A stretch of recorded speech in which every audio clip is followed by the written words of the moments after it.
ഞാൻ ബാഹുബലി സമയത്ത് ഞാൻ രക്ഷപ്പെട്ടു. കാരണം വെച്ചാൽ എൻ്റെ അടുത്ത് പ്രത്യേകം സാറ് പറഞ്ഞിട്ടുണ്ടായിരുന്നു ഷോബിയുടെ ഡയലോഗ് ഒന്നും പറയരുത്. കാര്യം എന്ന് വെച്ചാൽ എൻ്റെ ഡയലോഗ് അതിന്റെ ഏറ്റവും വലിയ ഹൈലൈറ്റ് എന്ന് പറഞ്ഞാൽ അതിന്റെ സസ്പെൻസ് ആയിരുന്നു. അപ്പൊ എൻ്റെ ഈ പൽവാൾ ദേവന്റെ ശബ്ദം ഡയലോഗ്സ് എവിടെയെങ്കിലും പറഞ്ഞാൽ ഈ പറയുന്ന സസ്പെൻസിലേക്കുള്ള ഒരു ലീഡായി പോകും അത്. അതുകൊണ്ട് അതൊന്നും മാക്സിമം ഇന്റർവ്യൂസിൽ ഒഴിവാക്കണമെന്ന് പറഞ്ഞുകൊണ്ട് ഞാൻ രക്ഷപ്പെട്ടു. പക്ഷെ ഇങ്ങേർക്ക് രക്ഷപ്പെടാൻ പറ്റില്ല. ബാഹുബലിയുടെ ശബ്ദമായതുകൊണ്ട് പറഞ്ഞേ പറ്റുള്ളൂ. ഭീം ഈ നരിവേട്ട എത്ര നേരത്തേക്ക് കുംഭസ്ഥലത്ത് തന്നെ പ്രഹരിച്ച് തകർക്കാൻ വാ. ഭയങ്കര രസമുള്ള ശബ്ദം ഇങ്ങനെ എനിക്ക് ഞാൻ ഭയങ്കര അഡിക്റ്റ് ആയിട്ടുള്ളൊരു വോയിസ് ആണ്.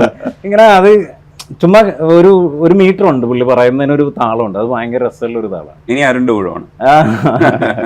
ജീവനേക്കാൾ വിലയുള്ള നിന്റെ സൗഹൃദം എനിക്ക് സ്വന്തമല്ല. അഭിമാനത്തോടെ ഈ മണ്ണിലേക്ക് മടങ്ങും ഞാൻ. അതിന് കുറച്ച് നീട്ടമില്ല.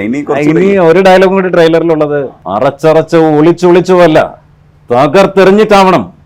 തടയാൻ വരുന്നവനെ ചവിട്ടി മെതിച്ചിട്ടാവണം. ഈ ഡബിങ് സിനിമകളില് ഈ ഫീലൊക്കെ കൊണ്ടുവരുമ്പോ മലയാളം എന്നുള്ളൊരു സാധനം നിങ്ങൾ എപ്പോഴും മനസ്സിൽ ഓർക്കൂലേ? മലയാളത്തിലാണ് എന്നുള്ളത് ഇത് കൊണ്ടുവെക്കുന്നത് ഇങ്ങോട്ടല്ലേ? അല്ല, നമ്മളിപ്പോ ഞാൻ ഒരു സിനിമ കാണുമ്പോ എനിക്കത് ഇഷ്ടമാകില്ലല്ലോ. ഒരാൾ അങ്ങനെ ചെയ്താൽ എനിക്കത് ഇഷ്ടപ്പെടില്ലല്ലോ. നമ്മൾ സ്വയം നമ്മുടെ തന്നെ വിമർശനം നടത്താറുണ്ട്. ഇപ്പൊ എനിക്ക് ഇഷ്ടമായില്ലെന്ന് തന്നെ ഞാൻ ചെയ്തത് എനിക്ക് ഇഷ്ടമായില്ലെങ്കിൽ നമ്മളത് അത്രയും നമുക്ക് അവിടെ സമയമുണ്ട്. അത് സമയം എടുത്ത് തന്നെ ചെയ്യേണ്ട പ്രോസസ്സാണ്. അല്ലാതെ ഞാനിപ്പോ ഒരിക്കലും വിശ്വസിക്കുന്നില്ല കേട്ട് എനിക്ക് ഈ ആദ്യത്തെ ഫസ്റ്റ് ടേക്കിൽ ഓക്കെ ആയി എന്ന് പറയുന്ന ഒരു മാജിക്കിലൊന്നും എനിക്ക് യാതൊരു വിശ്വാസവും ഇല്ല. നമ്മളത് എന്തിനാണ് ഫസ്റ്റ് ടേക്കിൽ ഓക്കെ ആകുന്നത്? അതിനപ്പുറത്തേക്ക് കൺസീവ് ചെയ്യാൻ ചിലപ്പോൾ ഒരാൾക്ക് അതിനപ്പുറത്തേക്ക് വരൂലായിരിക്കും. അത് ഓക്കെ. അതിനപ്പുറത്തേക്ക് ഇപ്പൊ ശോഭിച്ചേട്ടനെ പോലെ ഒരാൾ ഫസ്റ്റ് ടേക്കിൽ ഓക്കെ ആക്കി. അദ്ദേഹത്തിന്റെ എക്സ്പീരിയൻസും കഴിവും വേറെ ഉണ്ട്. അദ്ദേഹത്തിന് വേറെ കുറച്ച് സമയം കൊടുത്താൽ അതിൽ എന്തെങ്കിലും ഒരു ചെറിയ വ്യത്യാസം അല്ലെങ്കിൽ ഒരു ഭംഗിയുള്ള ഒരു എലമെന്റ് നമുക്ക് കൂടുതൽ കിട്ടും. അത് നമുക്ക് ഉണ്ടാക്കാമല്ലോ, നമുക്ക് ചെയ്യാമല്ലോ. അതിനുള്ള സമയവും നമുക്കുണ്ട്.